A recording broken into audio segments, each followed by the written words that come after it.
Tem coisas que você só percebe quando alguém tem coragem de falar. E depois que você ouve, nunca mais consegue desouvir. Foi exatamente isso que aconteceu quando Felca abriu a boca. Não foi só um desabafo. Foi uma pedrada na vitrine limpa que as grandes plataformas gostam de mostrar, mas que por trás esconde a sujeira mais velha da internet. Hoje, você vai entender por que o que ele disse vai muito além de polêmica. Vamos falar sobre como a rede que você usa todos os dias pode estar alimentando algo que você nem imagina. E por quê? Se você não enxergar isso agora, talvez seja tarde demais.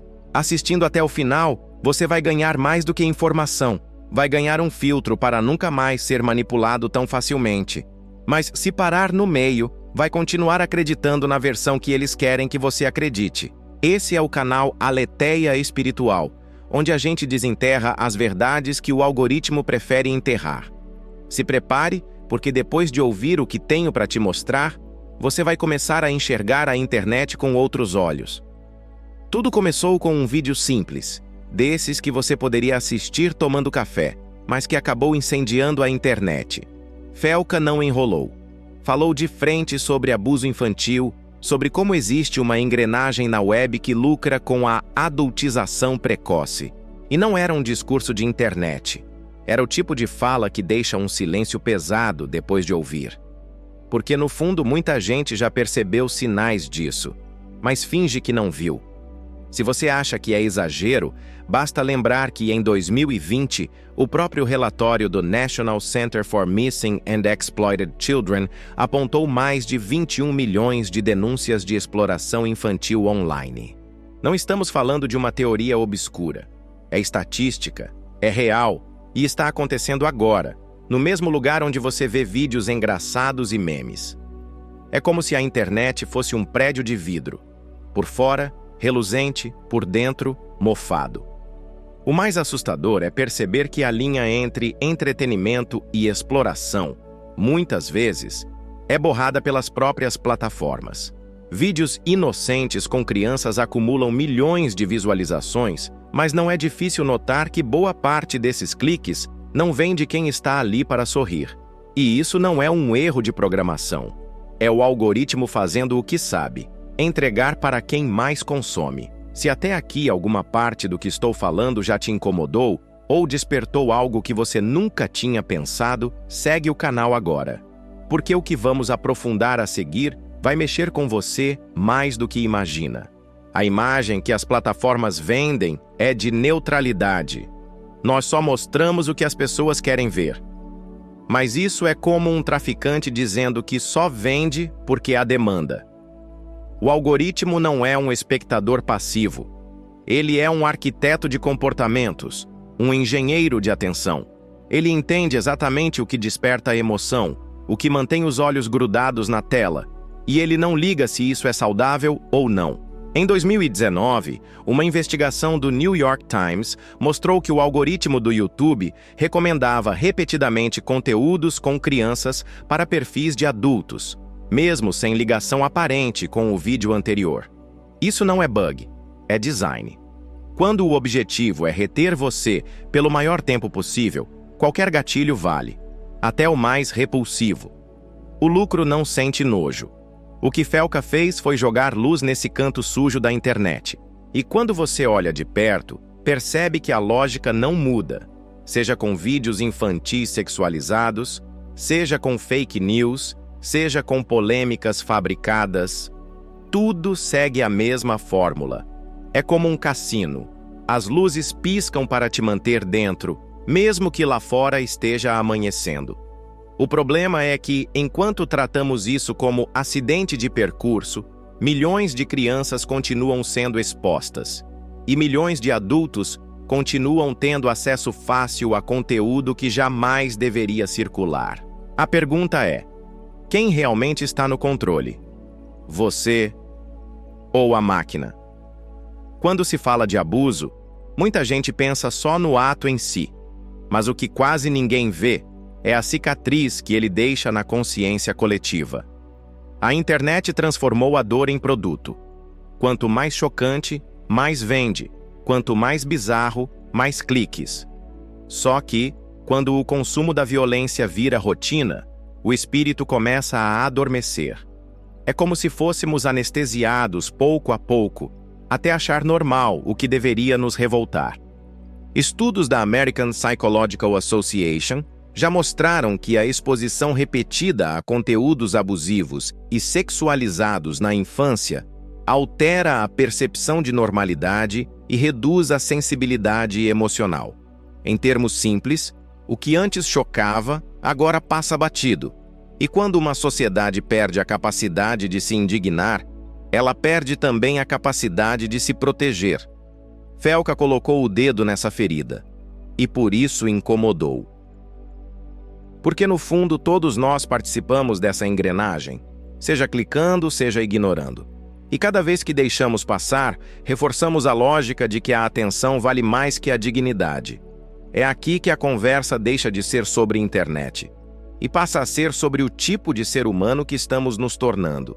Se esse vídeo te fez refletir sobre algo que você nunca tinha pensado, se inscreve agora no canal, porque falar sobre isso não é confortável, mas é necessário. E o silêncio, nesse caso, é o aliado mais fiel de quem quer manter tudo como está. É fácil culpar a internet como se fosse uma entidade distante. Mas a verdade é que, na maioria das vezes, o perigo entra pela nossa própria porta, pelo celular da sala, pelo tablet no quarto, pelo computador que fica ligado o dia inteiro. O caso que Felca levantou não é sobre monstros escondidos na Deep Web, é sobre um sistema que se infiltra no cotidiano e se aproveita da distração e da confiança. Histórias reais não faltam. Em 2021, no interior de São Paulo, um pai descobriu que a filha de 11 anos estava conversando com um adulto, fingindo ser adolescente, através de um jogo online popular. Ele só percebeu porque a menina começou a mudar o comportamento e se isolar. Esse é o tipo de invasão silenciosa que acontece todos os dias, e quase sempre passa despercebida até ser tarde demais. O mais irônico é que muitos pais dão dispositivos para manter a criança ocupada, e sem saber, entregam também uma chave para o mundo inteiro entrar. E o mundo inteiro inclui gente que sabe manipular, seduzir e explorar melhor do que qualquer adulto saudável imagina.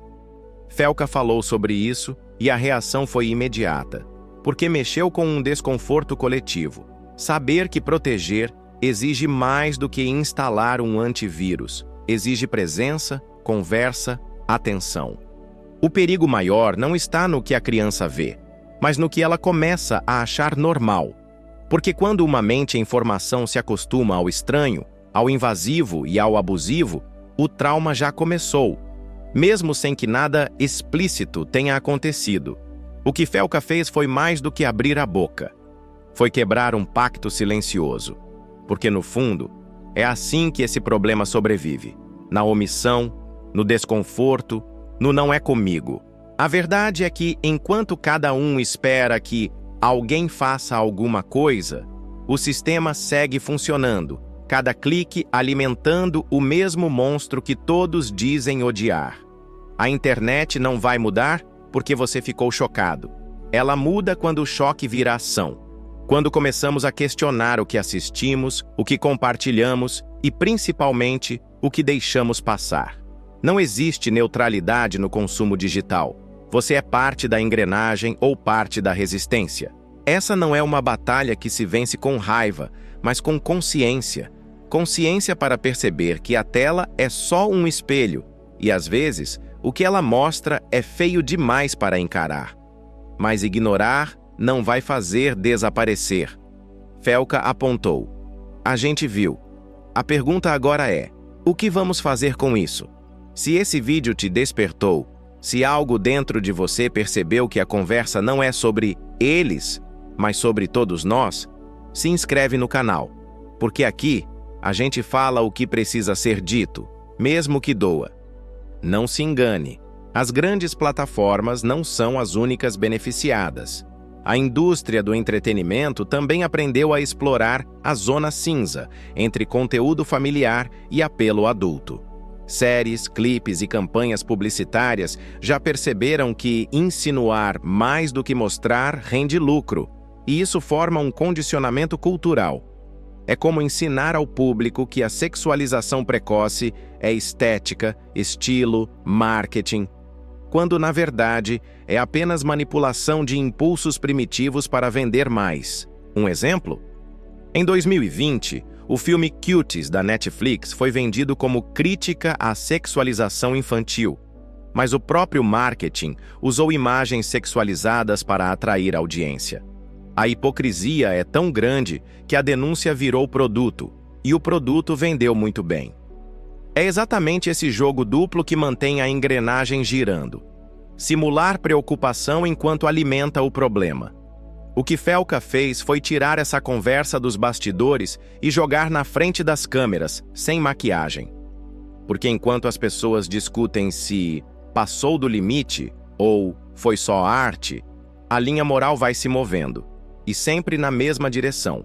Mais normalização, menos choque. Enxergar esse problema é como acender a luz no meio da madrugada. De repente, você vê a bagunça inteira e não dá mais para fingir que não está lá. Só que enxergar cobra um preço. É mais fácil viver acreditando que o algoritmo é neutro, que as plataformas se importam e que as empresas de mídia querem o nosso bem. Questionar isso significa carregar um peso. O peso da responsabilidade. Porque quando você entende, não pode mais consumir do mesmo jeito. Não pode mais passar por cima de um vídeo suspeito sem sentir um incômodo. E, acima de tudo, não pode mais dizer, não é comigo.